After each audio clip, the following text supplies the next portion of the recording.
Je m'appelle Anaïs, j'ai 27 ans, je viens d'Orléans, enfin un petit coin par là, et je suis marionnettiste depuis 2 ans. J'ai été diplômée de l'ESNAM en 2021, la 12e promotion. Et là, je travaille avec plusieurs compagnies, dont la mienne, qui s'appelle Les Enfants de ta mère, qui est une compagnie du coup de création de spectacles et très branchée médiation culturelle parce qu'on était toutes médiatrices à la base, qui a été créée en 2017. Et donc, quand je suis sortie de l'école, on a repris les créas et là, on bosse sur Fetus Project, qui sortira en 2024. C'est pas très clair pour moi à quel moment m'est venue l'idée de monter Fetus Project. Je sais juste qu'il y a une période où j'étais à fond sur le film Eraserhead de David Lynch et sur ces questions de comment traiter des angoisses liées au sentiment de parentalité, ce qu'il fait dans son film avec de la marionnette, enfin, en déclinant un bébé monstre de plusieurs manières différentes, de plusieurs dimensions différentes, et avec des personnages qui fuient la réalité vers le rêve. Et du coup, cet endroit-là de travail, il m'a intéressée, et je pense qu'il s'est entrecroisé avec la séparation de mes parents et une parole qui s'est libérée auprès de ma mère, et du coup, ce sujet-là a émergé avec des lectures sur le regret de maternité. Et en fait, c'est d'en parler, tu te rends compte que ça libère pas la parole que chez ma mère. En fait, il y a plein de femmes, dès que tu abordes le sujet de la maternité, on va te raconter l'accouchement, on va te raconter des traumas, on va te raconter de l'enfance. En fait, ça touche à plein d'endroits. Et ça m'a donné envie de monter ça. Enfin, j'ai l'impression qu'il y a une prise de parole qui devait être faite là-dessus. Et du coup, j'ai envie que le projet serve comme un espèce de déclencheur de conscientisation et de faire sortir une parole qui apparemment a besoin de sortir.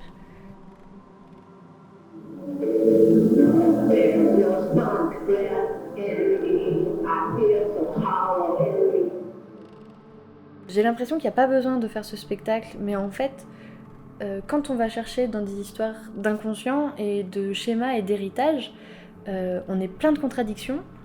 Et du coup, ce que j'ai envie de dire avec ce spectacle, c'est que c'est hyper ok d'être plein de contradictions et que le non-choix est aussi un choix. Et voilà, à travers un nuancier, montrer tout un tas d'expériences et de rapports à la maternité. Que la spectatrice parte à la fois en se posant les questions, en se disant « Ah, moi aussi j'ai traversé ça, je trouvais ça bizarre, mais en fait ça ne l'est pas du tout », et prenne la parole vis-à-vis d'elle-même et d'autres femmes en fait.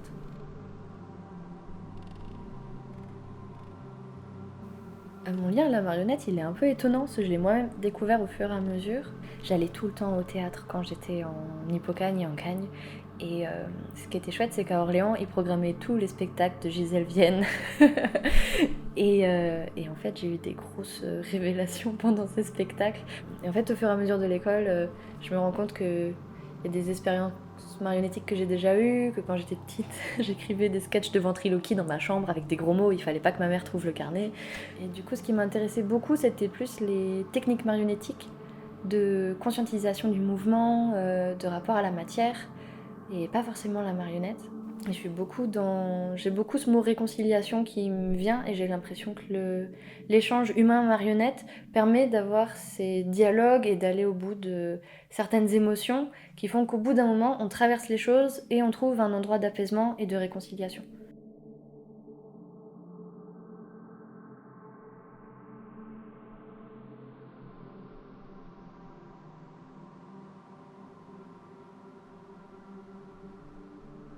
Une des premières lectures qui a nourri le projet, c'est Le regret d'être mère de Stéphanie Thomas, qui est un bouquin qui est 10 témoignages de femmes qui vivent un regret de maternité. Et Stéphanie Thomas, qui est française, s'est inspirée du travail d'Orna Donat, qui est une sociologue israélienne qui a fait le même travail en Israël, qui est un peu la première à avoir mené ce genre de projet-là. C'est quand on filme des moments de travail construits, je pense toujours aux gens qui savent faire et qui disent « Ouais, mais elle fait n'importe quoi à ce moment-là ». Et du coup, c'est des lectures scientifiques, enfin c'est des sociologues qui travaillent. Et j'ai voulu prendre les mêmes outils, et donc j'ai créé un confessionnal audio où du coup pendant un événement qu'on a organisé autour du projet, des personnes de tout âge et de tout genre, sont venus dans le confessionnal pour témoigner d'une expérience de maternité ou d'un désir de maternité. Un dernier ajout pour le confessionnal vidéo, parce qu'on a mis ça, c'est de l'isolant phonique. Trop bien. Et on va rajouter du carton après pour que ça soit vraiment isolé. Et du coup, c'est à la fois esthétique et fonctionnel. Donc j'en rajoute. Là, c'est là où la personne elle est. Donc on en a mis un peu et j'en rajoute un troisième là. Donc je fais deux barres trop bien. qui seront aimantées là et là. Ouais. Donc il y aura juste à rajouter le cadre.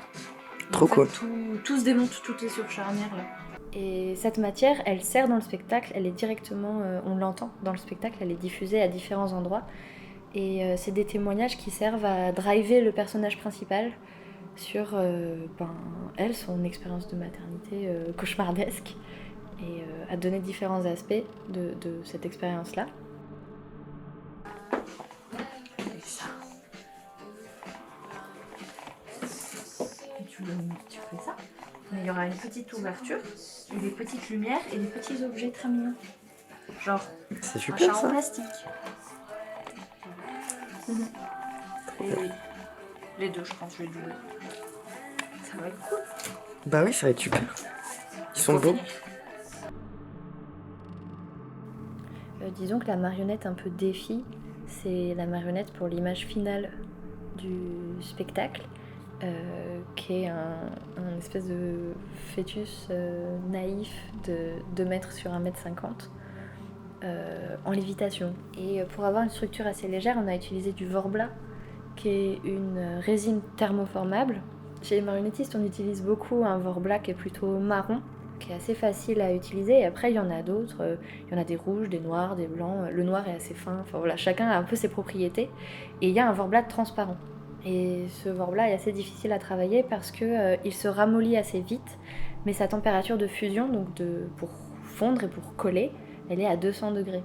Donc il y a un dosage à trouver. J'avais jamais travaillé cette matière-là, et surtout pas en aussi grande quantité. Enfin, j'avais déjà travaillé le Vorbla, mais pas le transparent. Et du coup, l'enjeu, c'était aussi trouver comment faire le moule pour ce que le Vorbla, il faut faire d'abord une sculpture en terre, et après tu fais un tirage en Vorbla par-dessus, en resculptant avec la matière.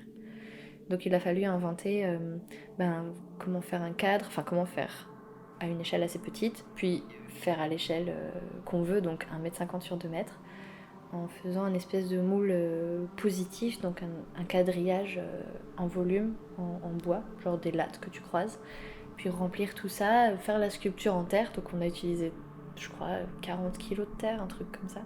Et une fois que tu as ton énorme sculpture au sol, tu vorblates, comme on dit. Donc tu prends tes plaques de vorblat, tu les ramollis, puis patiemment, tu chauffes.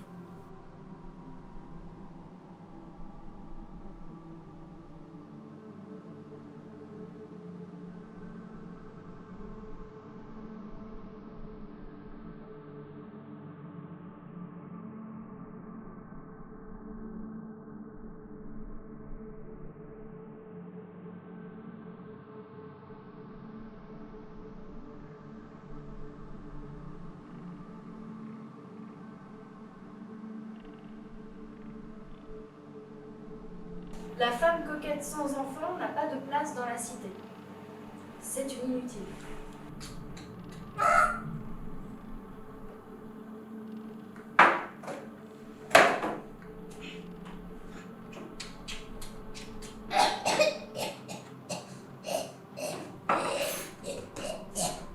Sur Fœtus Project, on décline cette espèce d'esthétique du fœtus, mais monstrueux, donc un dessin assez gros et naïf, avec une forme assez ronde, avec juste un seul œil noir. Eraserhead est toujours là en fait, et donc je m'inspire beaucoup de cette esthétique-là où on a une figure assez basique, assez proche de la matière dans sa forme, mais qui est déclinée du tout petit truc qui fait 4 cm à une forme gigantesque.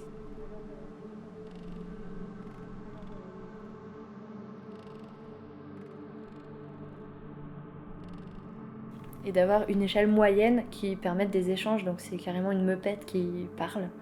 Et là, on peut être en échange direct, recréer des scènes réalistes de petits déjeuners, de jouer ensemble, de déréaliser ces petites scènes-là grâce à la marionnette. Empty, so empty, so empty, so empty. In the sky anymore.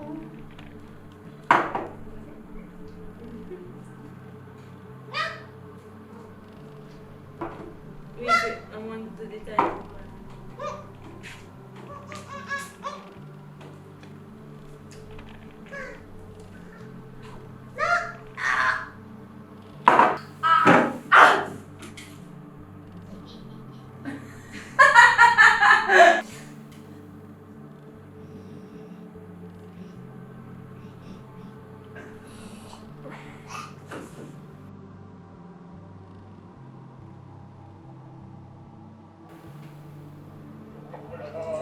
Je veux pas d'enfant pour tout un tas de raisons.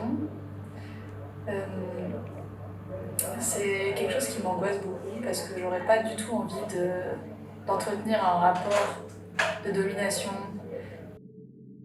C'est assez cinématographique comme spectacle vis-à-vis de l'esthétique globale, comment on pense et même l'écriture du spectacle.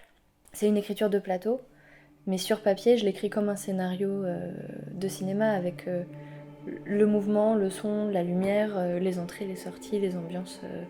Et chaque tableau est un peu dessiné comme ça, donc en fait le cinéma est beaucoup là. Et les grandes questions que j'avais au début, c'était comment prendre ces références cinématographiques et ces envies cinématographiques et en faire un spectacle. Enfin en fait, c'est quoi la différence entre le cinéma et le théâtre? Et du coup, comment pas se planter dans ces envies-là?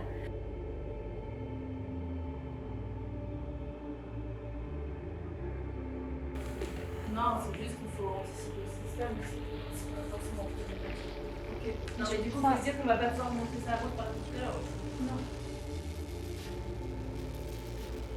Donc en tout, on est à 5 semaines de plateau. Il y en a encore 2 qui arrivent en novembre et on en cherche encore 2 qu'on n'a pas trouvé encore. Donc on cherche un lieu pour nous accueillir en résidence.